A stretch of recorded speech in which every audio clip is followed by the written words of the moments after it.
ئەمڕۆ لە قەزای داخوک دەچینە لای بەڕەست شێخ جەعفەر شێخ مستەفا فەرماندەیزەکانی هەفتە. کاک شێخ ئەم کاتتان باش دوایین زانیاریەکان ڕەوشی بەرەکانی شەڕ لە سنووری قەزای داخوک چییە؟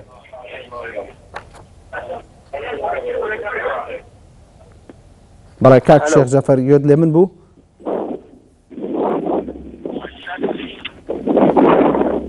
بەڵێ کاک شێخ ئەم کاتتان باش دوایین زانیاریەکان لەسەر بەرەکانی شەڕ بە تایبەتی لە سنووری قەزای داخوک.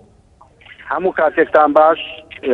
ئەمڕۆ بە پێو بەرنامەی کە دانرابوو وەک لە پێشتریش بەیانی باسمان کرد، بەرنامەکە هەموو هەدەفەکانی خۆی پێکا لە ماوەی حدودی 4 ساعات و نیوە هێزەکانی پێشمەرگە توانیان هەموو ئەو شوێنانەی کە بەرنامەی بۆ دانرابوو ئازادی بکەن کە تقریبا ئەتوانم بڵێم 10 گوند و چەند گوندێکی بچووکە کە ئەو مەمتقەی کاکەیە هەموو ئەمانە کاتی خۆی تعریف کراون، خەڵکەکەی دەربەدەر کراوە لە مەمتقەکە.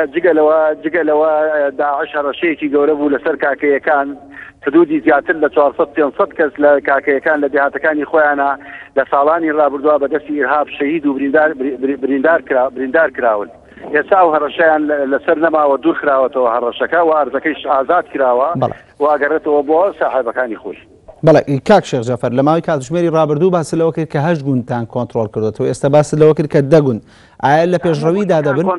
هەموو گوندەکانەوانی کە هەیە ڕەنگە هەندێکی لە بەرنامەشان نەبوو بێ کۆنتڕۆڵ کراوەتەوە، مەسەڵەن داڵاسی گەورە و داڵاسی بچووک هەیە کە ئەوە لە بەرنامەکان نەبووە، هەندێک شوێنی تریشەیە لە بەرنامەکان نەبووە کە کۆنتڕۆڵ کراوەتەوە لەبەرەوە حدودی 10 بۆ 12 دێ گەورە و بچووکە بێ. بەهۆی پاشەکشە و تێکشکانی داعشەوە سنوورەکەتان فراوانتر کرد؟ بەڵێ بەتاکید بەهۆی هینکردنەوە حدودی 150 کیلۆمەتر مربع زیاتر ئێستا ئەرز ئازاد کراوە لەو مەمتقەیە. کاک شێخ باسی ئەو گوندانت کرد بە تایبەتی کە مەترسی بوون بۆ سەر کاکەیەکان. ئێوە ئەم هەوڵە پاش ئەم هەوڵە مەترسی لەسەر ئەو گوندانە نامێنێت کە کاکەیەکان تیانیشتەجێن؟ دوور خراوەتەوە مەترسی من خۆم مەترسی وەختێک ئەڵێم نەماوە کە داعش لەو سنوورەی ئێمە بە هیچ جۆرێ نەما بێ بەرامبەر بە هێزەکانمان و بەرامبەر بە سەنگەرەکانمان تا داعش مابێ لە هەندێک جێگا وەک حەویجە و مووسڵ و جێگاکانی تر بە تاکید هەڕەشەکە لە جێگەی خۆیەتی، بەڵام ئەتوانین بڵێن ئێمە هەڕەشەمان تا ئێستا چێ لەو مەمتقانە دوور خستووەوە. بەڵێ کاک شێخ باسی لەوەکەی کە پلانەکە وەک خۆی جێبەجێ کراوە، سەرکەوتنی پلانەکەتان بەو شێوە بۆچی گەڕاوە؟ سەرکردن پلانەکەمان یەکەم بۆ وورەی پێشمەرگە و خۆڕاگری پێشمەرگە و ئازایی پێشمەرگە و فەرماندەکانی، دووەمیش بۆ هاوکاری هێزەکانی هاوپەیمانان چ لە هەر چ لە ئاسمان.